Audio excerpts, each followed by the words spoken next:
Krishnamurti, in dialogue with Dr. Allan W. Anderson.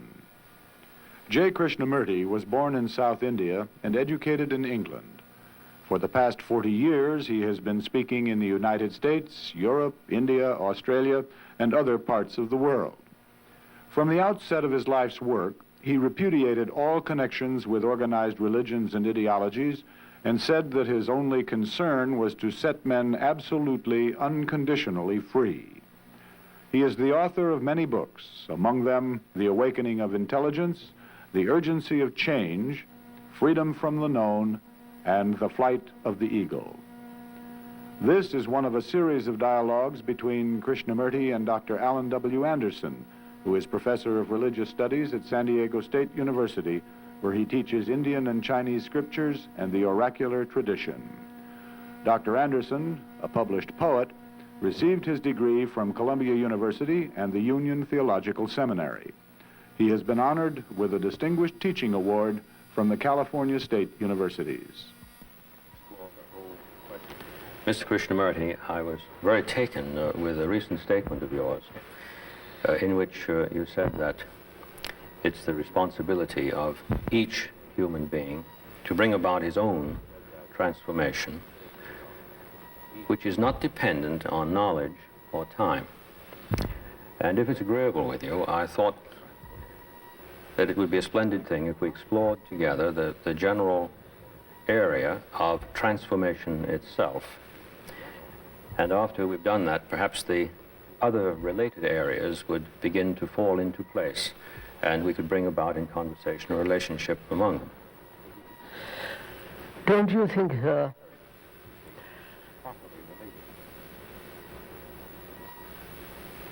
considering what's happening in the world, in India, in Europe, and in America, the general degeneration in literature, in art, and especially in the deep cultural sense, in the sense religion. Yes. There is a traditional approach, a mere acceptance of authority, belief, which is not really the religious spirit. Seeing all this, the confusion, the great misery, the sense of infinite sorrow, any observant and most serious people would say that the society cannot possibly be changed except only when the individual, the human being, really transforms himself radically, that is, regenerates himself fundamentally. And the responsibility of that depends on the human being, not on the mass or on the priest or on a church or a temple or mosque or whatever, but on a human being who is aware of this enormous confusion, politically, religiously, economically, in every direction. There is such misery, such unhappiness. And when you see that, it is a very serious thing to ask oneself whether a human being like oneself or another, whether he can really deeply undergo a radical transformation. And when that question is put to him, and when he sees his responsibility in relation to the whole, then perhaps we can discuss what relationship has knowledge and time in the transformation of man. I quite follow. We'd need then to lay some groundwork in order to move into the question itself. Yes, because most people are not concerned with the world at all. Most people are not concerned seriously with the events, with the chaos, with the mess in the world at present. They're only concerned very superficially. Problem of energy, problem of pollution, and so on, such superficial things. But they're really not deeply concerned with the human mind, the mind that is destroying the world. Yes, I quite follow. What you've said places in a very cardinal way the radical responsibility on the individual as such, if I've understood you correctly. Yes.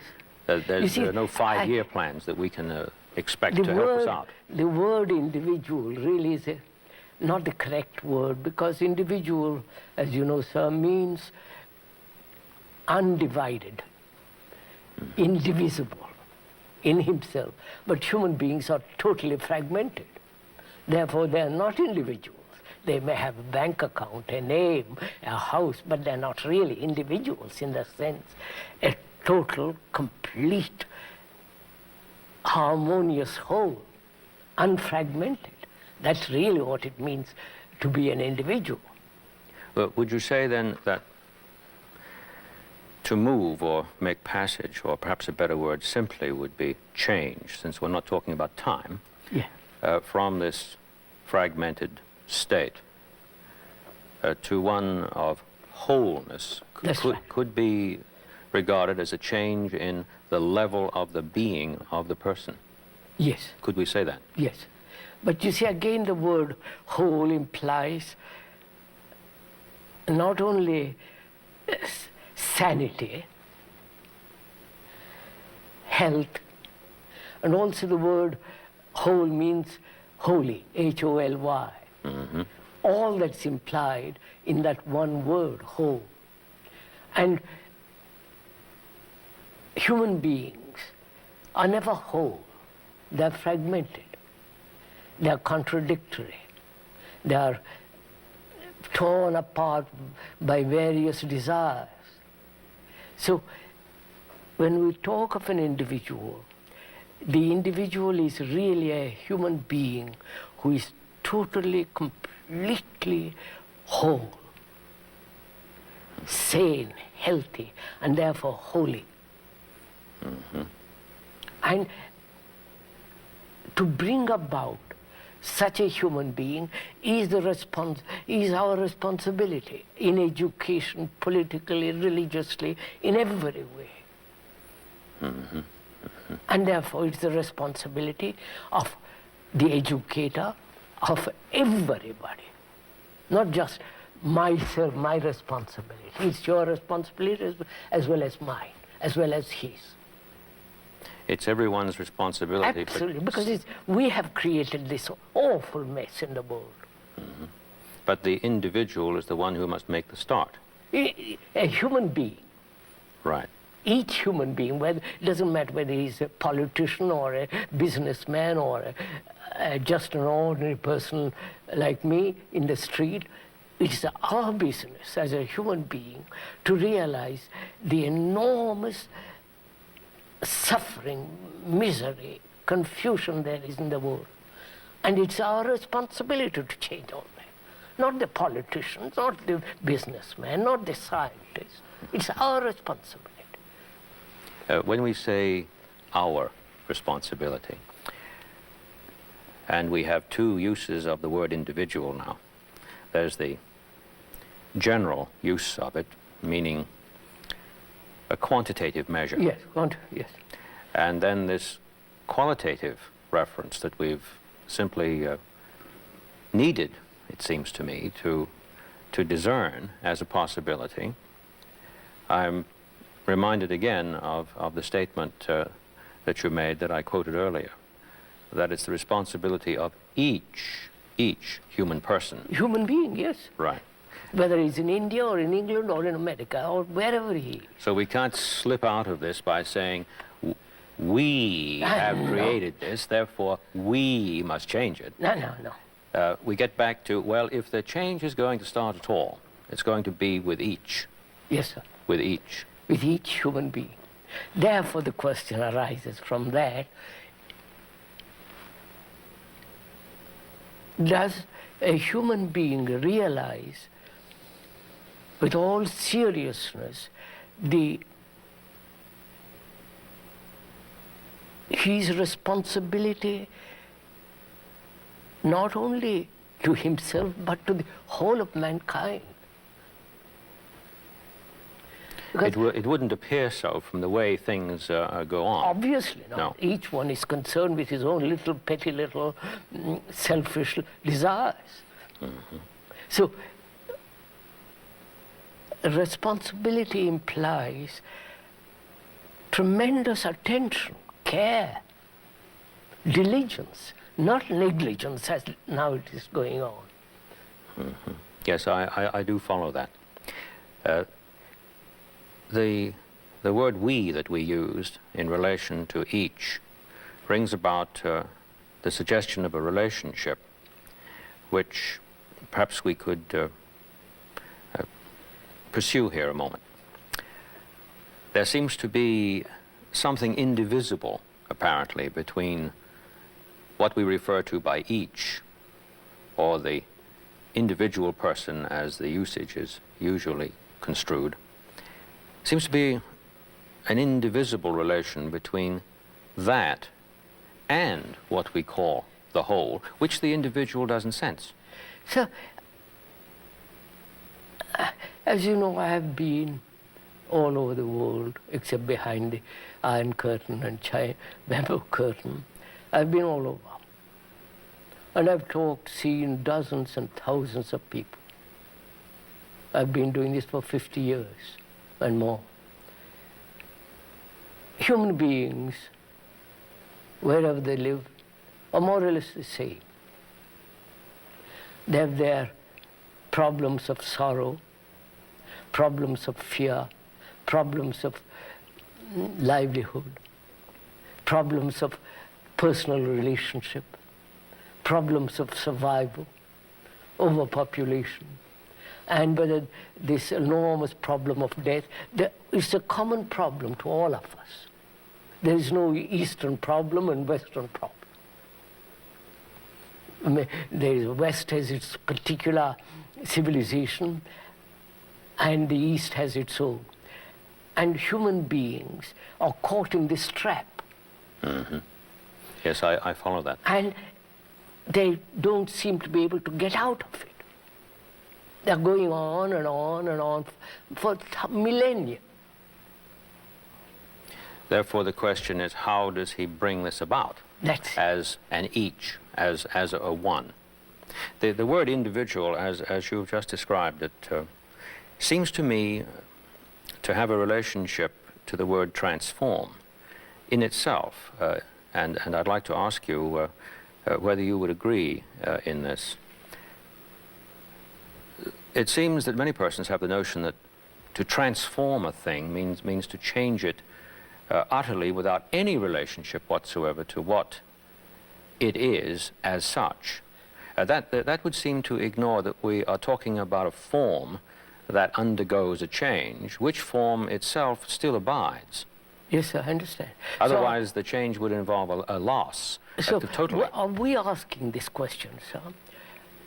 What place has knowledge in the regeneration of man, in the transformation of man, in the fundamental, radical movement in man? What place has knowledge, and therefore time?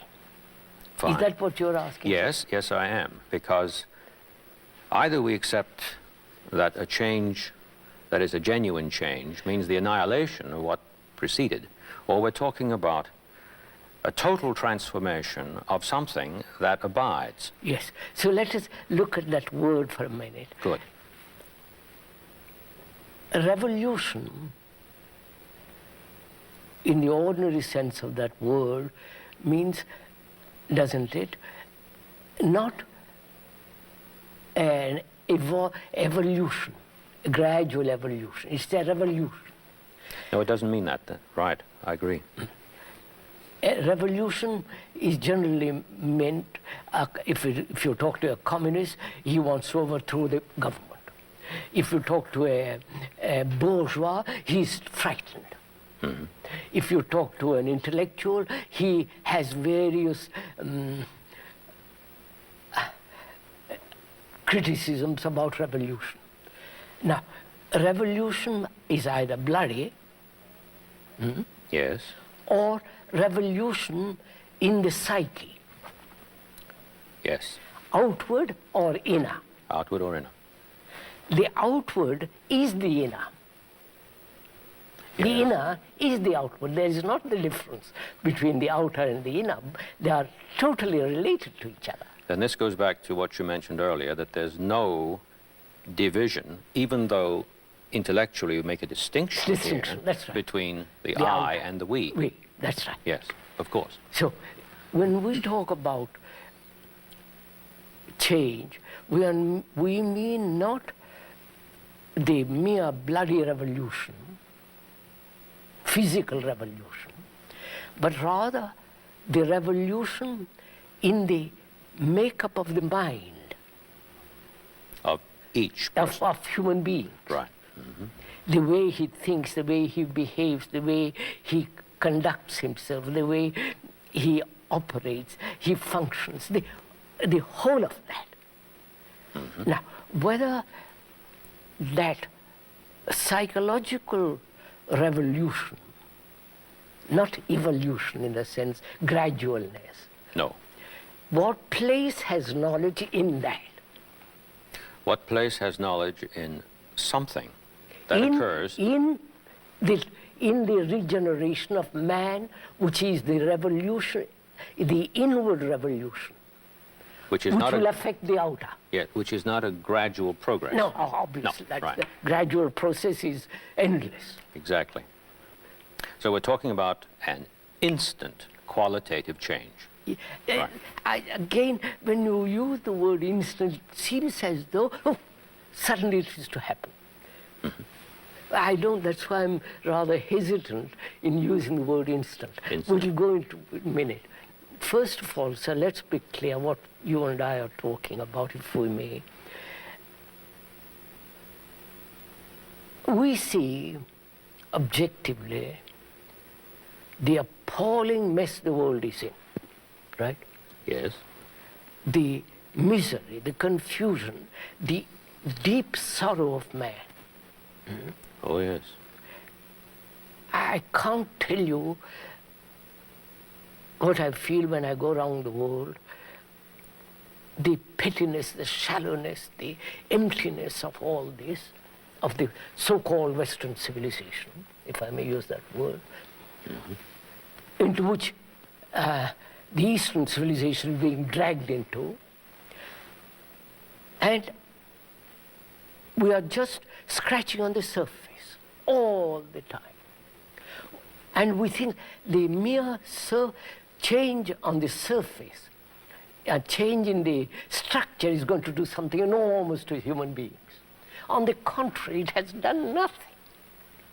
I mean, it polishes a little bit here and there, but deeply, fundamentally, it doesn't change man.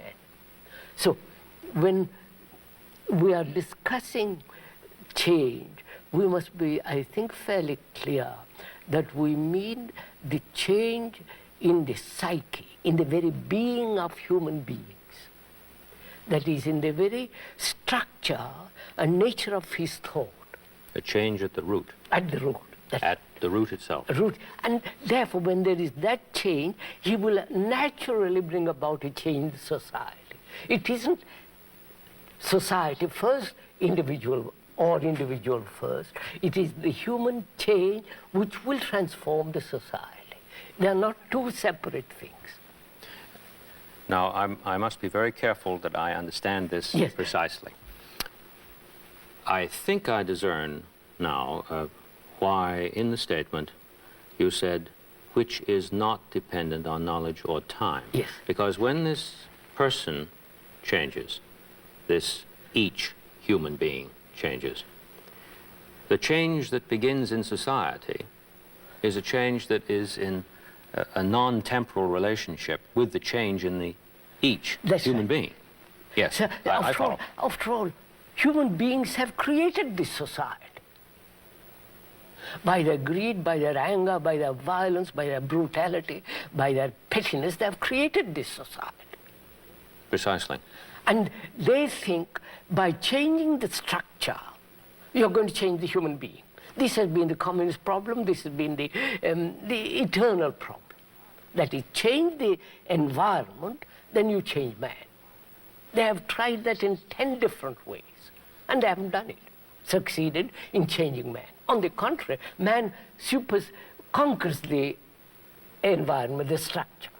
So, if we are clear that the outer is the inner is the outer, that there is not the division, the society and the individual, the collective and the separate human being, but human being is the whole. He is the society, he is the separate human individual, he is the factor which brings about this chaos. Mm-hmm. Mm-hmm. Yes, I'm following that very closely. He is the world and the world is him. Yes. Therefore, if he changes, The whole thing everything changes. If he doesn't change, nothing changes. That's right. I think this is very important because we don't realize, I think, this basic factor that we are the world and the world is us. That the world isn't something separate from me and me separate from the world. You're born in a culture, Christian or Hindu or whatever culture you're born in, you are the result of that culture. Mm-hmm. Mm-hmm. And that culture has produced this world. The materialistic world of the West, if one can call it, which is spreading all over the world, mm-hmm. destroying their own culture, their own traditions.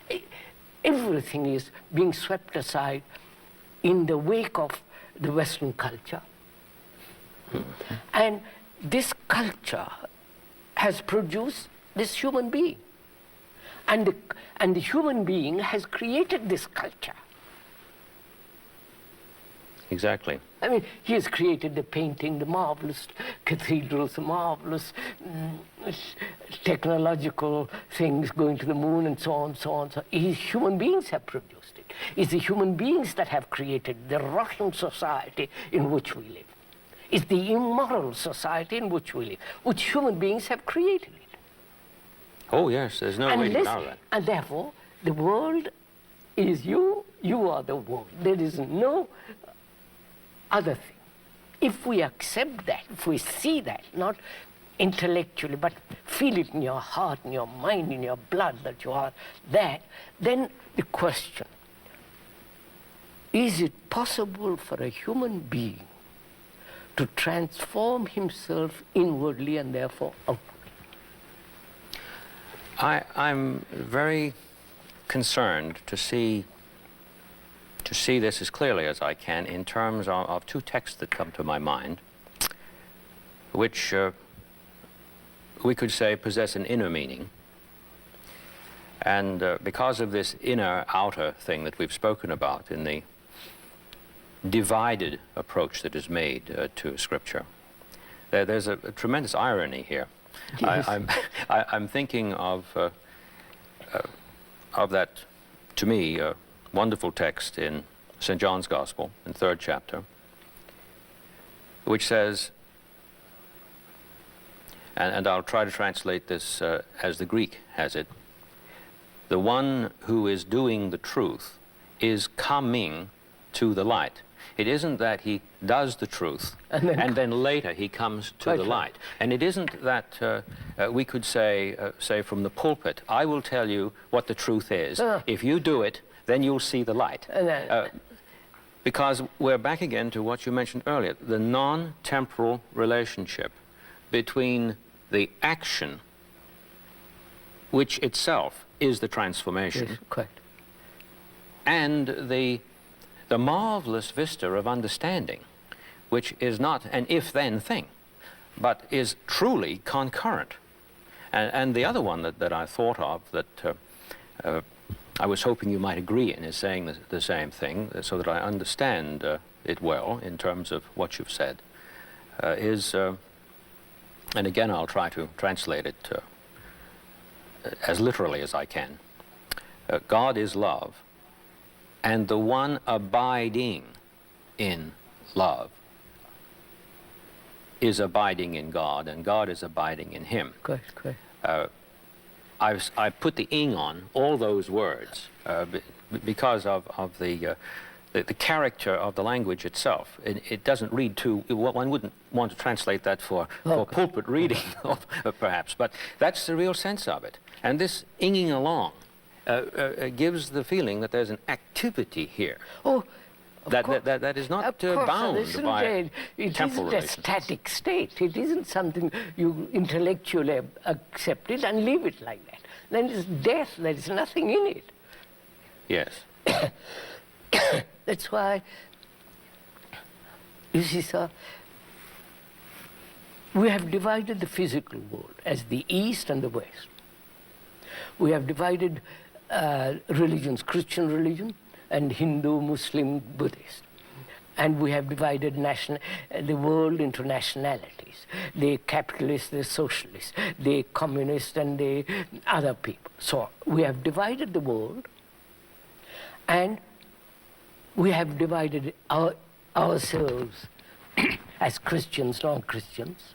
Yes. We have divided ourselves into fragments, opposing each other. So where there is a division, there is conflict. Precisely. I think that's a basic law. Where there's a division, there's conflict, but in terms of that word knowledge, it appears that people believe to start with that division is there. Yeah, and they operate on that radical belief, isn't that's that right? why I'm saying it's so important to understand from the beginning in our talk, in our dialogue, that the world is not different from me and I am the world. It may sound rather simple, very simplified, simplistic, but it has got very deep fundamental meaning if you realize what it means. Not intellectually, but inwardly, the understanding of it. Therefore, there is no division. Moment I say to myself, and I realize that I am the world, the world is me, I am not a Christian, nor a Hindu, nor a Buddhist, nothing. I am a human being. I was just thinking when you were saying that how certain kinds of philosophical analysis would approach that, and in terms of the spirit of what you've said, this really is almost a cosmic joke, because on the one hand, as you said, it might sound simplistic. Some would say it is. Therefore, we don't have to pay attention to it. Others would say, well, it's probably so much in want of clarity, even though it's profound, that it's some kind of mysticism out I here. know, and we're back and forth with the division again. As soon as that happens. That's right. I do follow you.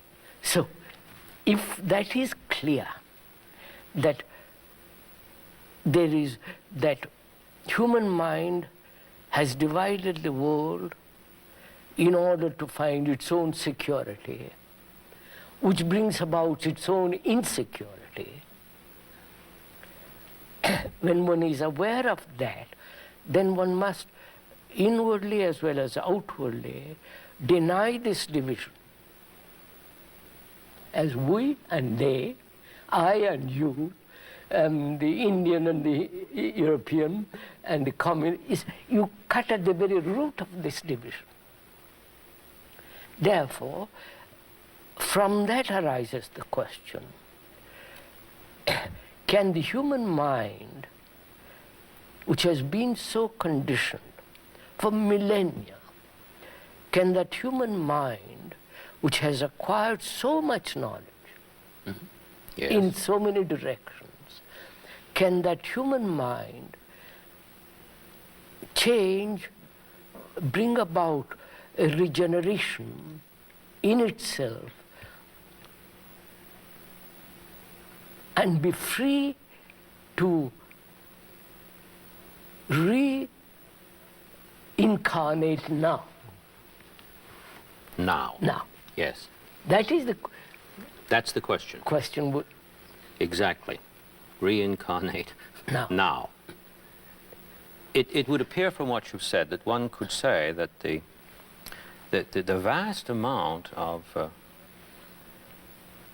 represented knowledge, an accretion of centuries, is a discussion we've been having with ourselves, regardless of which culture we're speaking about, as a commentary on this division.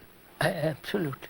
Without really grasping the division itself. Yeah. And of course, since the division is infinitely divisible, Of course. The moment you divide, go on division. exactly, then we can have tome after tome after tome, libraries after libraries, mausoleums of books without end, because we're continually dividing the division. That's right. Yes, yes, I follow you. And you see, that's why culture is different from civilization. Culture implies growth. Oh, yes. Oh, yes. Now, growth in the flowering of goodness. Lovely phrase. Lovely phrase. That is culture, The real flowering of culture, goodness. the flowering in goodness. You understand, sir? Yes. And that doesn't exist. We have civilization. You can travel from India to America in a few hours. You have better bathrooms, better this and better that, and so on, with all the complications that it involves. That has been the Western culture which is absorbing the East now. So the goodness is the very essence of culture. Religion is the transformation of man. Not all the belief churches and the idolatry of the Christians or the Hindus. That's not religion. So we come back to the point. If one sees all this in this world, observes it, not condemn it or justify it, just to observe it, then from that one asks, man has collected such enormous information, knowledge, and has that knowledge changed him into goodness. You follow? Oh, yes. I follow. Into a culture that make him flower in this beauty of goodness. It has not. No, it has not. Therefore, it has no meaning. Excursions into defining goodness is not going to help us. I mean, that you can give explanation, one definition, but that's not, definitions are not the reality. No, of course not. The word isn't the thing. The description isn't the described. Precisely. So, we come back again. Yes, yes, let's do. Because I personally, I'm tremendously concerned with this question. How to change man? Because I go to India every year for 3 months or 5 months, and I see what's happening there, and I see what's happening in Europe, I see what's happening in this country, America, and it's something, I can't tell you what shock it gives me each time I come to these countries. The degeneration, the superficiality, the intellectual concepts galore, without any substance, without any basis or a ground in which the beauty of goodness, of reality can grow. Now, so saying all that, what place has knowledge in the regeneration of man? That is the basic question. That's our point of departure. Departure. Good. And the knowledge that we have pointed to so far that has emerged in our discussion is a knowledge which in itself has no power to effect this transformation. No, sir, but knowledge has a place. Yes, I didn't mean that. I mean, what is expected of this knowledge that we pointed to that is accumulated in libraries is an expectation which it in itself cannot fulfill. No. I must go back to the word again, the word knowledge. What does it mean to know? Well, I have understood the word in the strict sense this way. Knowledge is the apprehension of what is, but what passes for knowledge might not be that. No, what is generally accepted as knowledge is experience. Yes, what is generally accepted. We'll begin with that, because right. That's what... Let's begin with what is generally accepted. Experience, which yields or leaves a mark which is knowledge. That accumulated knowledge, whether in the scientific world or in the biological world or in the business world or in the world of the mind, the being, is the known. The known is the past. Therefore, knowledge is the past. Knowledge cannot be in the present. I can use knowledge in the present. But it's funded from the past. Yeah, but it has its roots in the past. Yes, I follow. Which means, that's very interesting, whether this knowledge which we have acquired about everything. Yes. You read any, I personally don't read any of these books. Neither the Bhagavad Gita, Upanishads, none of the psychological books, nothing. I'm not a reader. I have observed tremendously all my life. Now, knowledge has its place.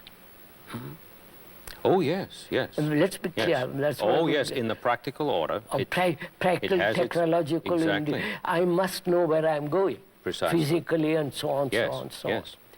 on. Now, what place has that, which is human experience as well as scientific knowledge, what place has that in changing the quality of a mind that has become brutal, violent, petty, selfish, greedy, ambitious, and all the rest of that? What place has knowledge in that? Well, going back to the statement we began with, namely that this transformation is not dependent on knowledge, No. then the answer would have to be it doesn't have a place. Therefore, let's find out what are the limits of knowledge. Yes, yes, of course. Where is the demarcation? Freedom from the known. Yes. Where does that freedom begin? Good. You understand? Yes, now I know precisely the point at which we're going to move from. Yeah. Where does that freedom begin? Begin. Which is not dependent on this funded accretion from That's the past. right. So, human mind is constructed on knowledge. Yes. Has evolved through millennia on this accretion, on tradition, on knowledge. Yes. It is there. And all our actions are based on that knowledge. Which by definition must be repetitious. Obviously. Of course. And it is repetitious. So, what is the beginning of freedom?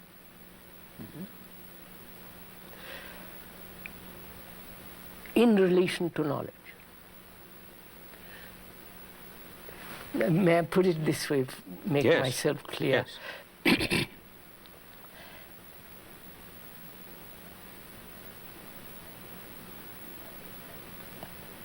I have experienced something yesterday that has left a mark. That is knowledge. And with that knowledge, I meet next experience. So, the next experience is translated in terms of the old. And therefore, that experience is never new. So in a way, if I understand you correctly, you're saying that the experience that I had yesterday, that I recall, Recollection, yes. recollection, upon my meeting something new, that appears to have some relationship to it, I approach on the basis of holding my previous knowledge up as a mirror in which to determine the nature of this new thing that I have confronted. Quite. Yes. And this could be a rather crazy mirror. Generally it is. So, you see, that's what I mean. Yes, I follow. Where is the beginning, or where is freedom in relation to knowledge? Or is freedom something other than the continuity of knowledge? Must be something other. Which means, if one goes into it very, very deeply, it means the ending of knowledge. Yes.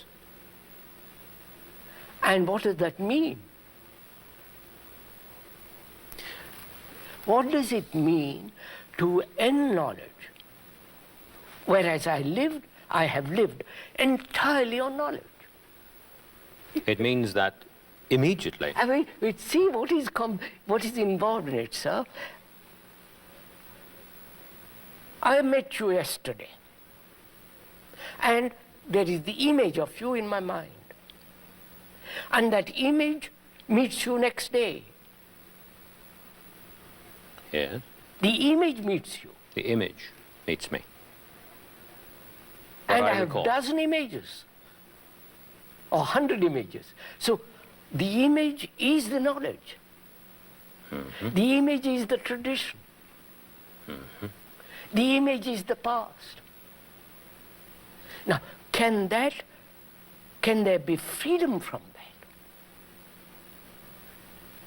If this transformation that you speak of is to happen, is to come to pass, there must be. Of course, therefore, how is we can state, but how is the mind which thrives, acts, functions on image, on knowledge, on the known, how is it to end that? Yes. How am I? Take this very simple fact.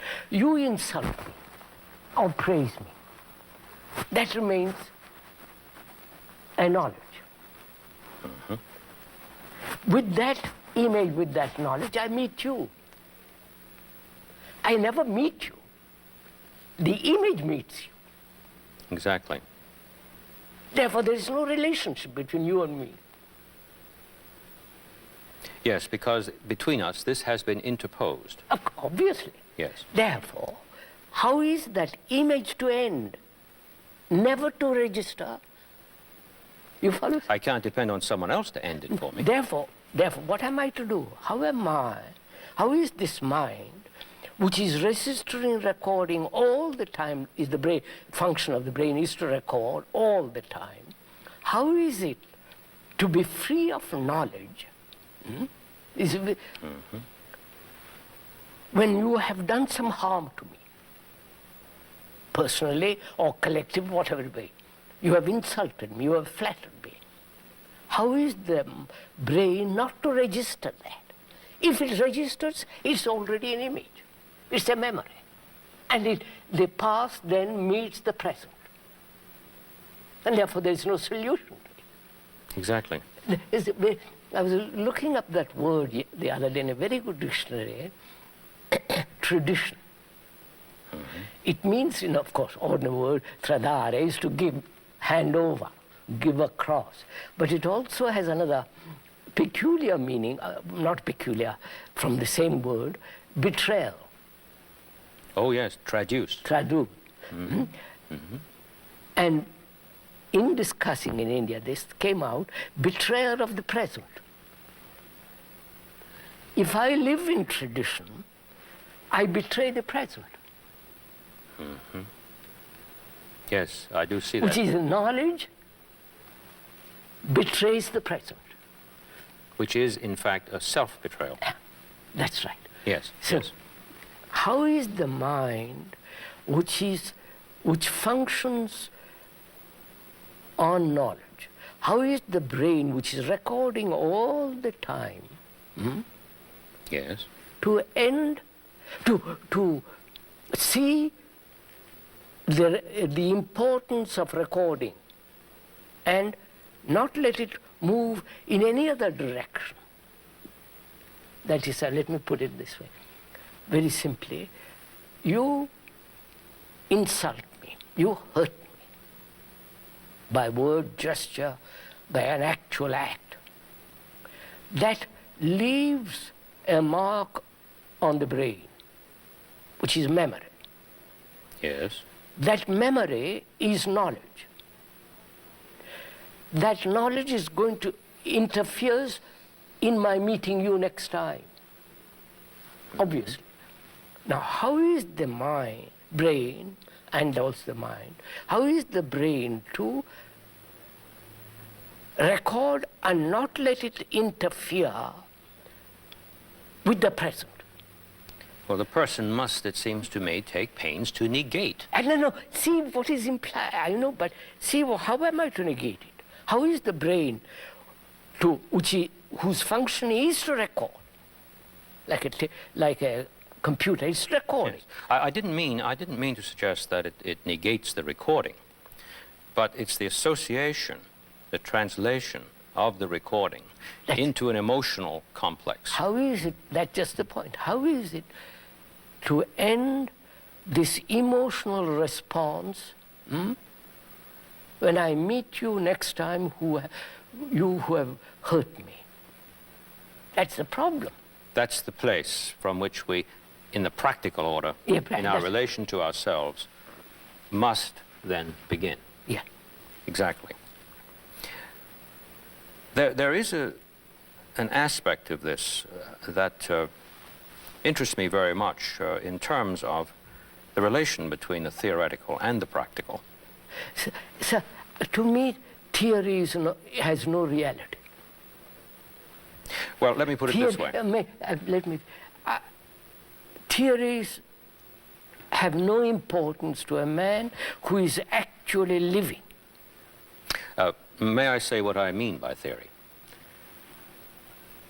I don't think I mean what you think I mean by it.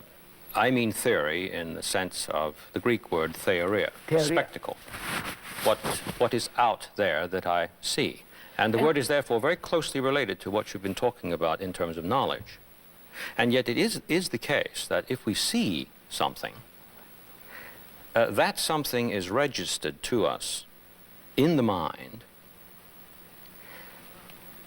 in terms of a likeness of it. Otherwise, we should have to become it in order to receive it, which in the material order would annihilate us. It seems to me, if I followed you correctly, that there's a profound confusion in one's relationship to that necessity for the finite being and what he makes of it. And insofar as he's making the wrong thing of it, he's in desperate trouble and can only go on repeating himself. And in such a repetition, increasing despair. Have I distinguished this correctly? You see,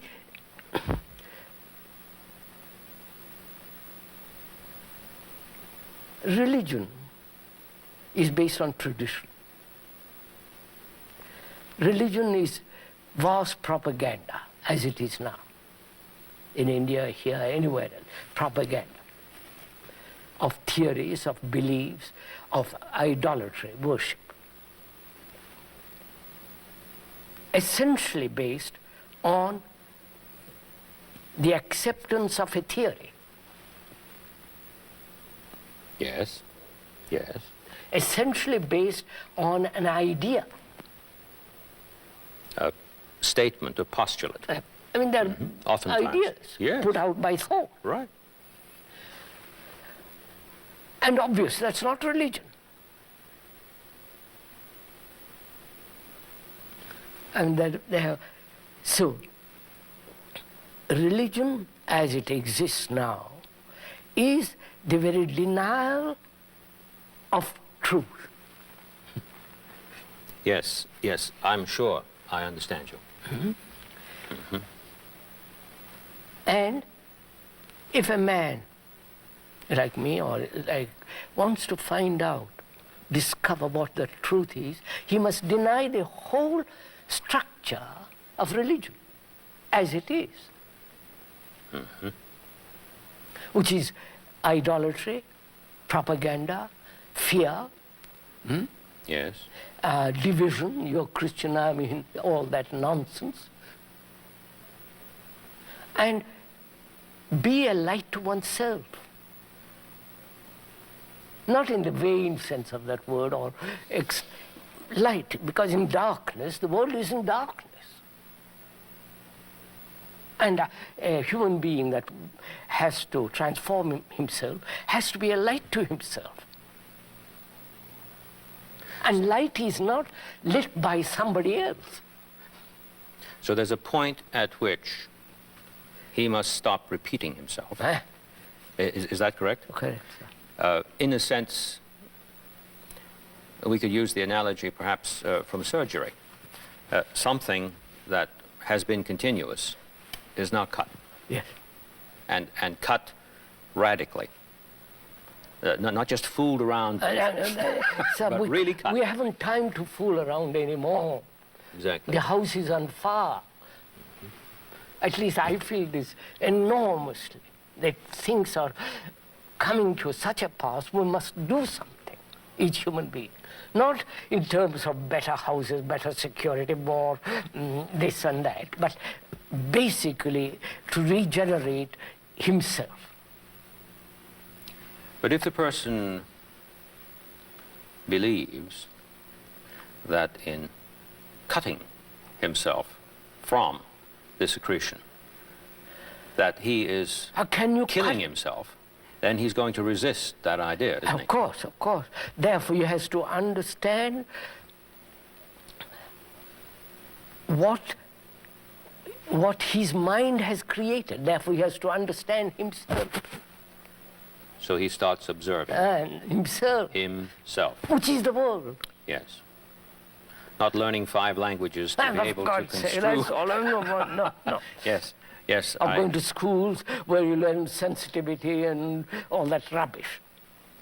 The point that you're making, it seems to me, is made also by the great Danish thinker Kierkegaard, who lived a very trying life in his own community, because he was asking them, it seems to me, to undertake what you're saying. He was saying, look, if I go to seminary and I try to understand what Christianity is by studying at my desk, then what I'm doing is appropriating something here. But then when do I know when I've appropriated it fully? I shall never know that point. Right. Therefore, I shall forever appropriate it and never do anything about it as such, as a subject. The person who must risk the deed, not the utterance of what someone has said before. Or not simply thinking through what someone has thought before, but actually embodying the meaning through the observation of myself in relation to that. Quite. And that has always seemed to me a very profound insight. But one of the ironies of that is, of course, in the academy we have an endless proliferation of studies in which scholars have learned Danish in order to understand Kierkegaard. And what they're doing is, to a large extent, if I haven't misjudged the spirit of much that I've read, is simply perpetuate the very thing he said should be cut. I do have this very strong feeling that profound change would take place in the academy, of which you know I'm a member. If the teacher were not only to grasp this that you've said, but take the risk of acting on it, since if it isn't acted on, if I've understood you correctly, we're back again where we were. We have toyed with the idea of being valiant and courageous, but then we have to think about what's involved before we do, and then we don't do. Right, quite. We think and don't do. Therefore, sir, the word is not the thing. The description is not the described. And if you are not concerned with the description, but only the thing what is, then we have to do something. When you are confronted with what is, you act. But when you are concerned with theories and speculations and beliefs, you never act. So there isn't any hope for this transformation, if I've understood you correctly, if I should think to myself, that just sounds marvelous. I am the world, and the world is me, while I go on thinking that the description is the described. There is no hope. So we're speaking about a disease over here, and we're speaking about something that has been stated as the case. And if I take what has been stated as the case, as the case, then I'm thinking the description is the described. Of course. And I never get out. Sir, it's like a man who is hungry. Any amount of description of the right kind of food and the beauty of the food, it will never satisfy him. He is hungry, he wants food. So, all this implies, doesn't it, sir? Several things. First, can there be freedom from knowledge? And knowledge has its place. Mm-hmm. Can there be freedom from the tradition as knowledge? From the tradition as knowledge, yes. Can there be freedom from this separative outlook? Me and you, we and they, Christians and all this divisive attitude or activity in life. Those are the problems we have to... That's what we must attend to as we move along, through yes. our dialogues. Yes. So first, can the mind be free from the known? I mean, not verbally, but actually. But actually, And yes. I can speculate about what is freedom, what is all the rest of it. But see the necessity, the importance, that there must be freedom from the known. Otherwise, life becomes repetitive, continuous, superficial scratching. It has no meaning. Of course. In our next conversation together, I hope we can begin where we've just left off.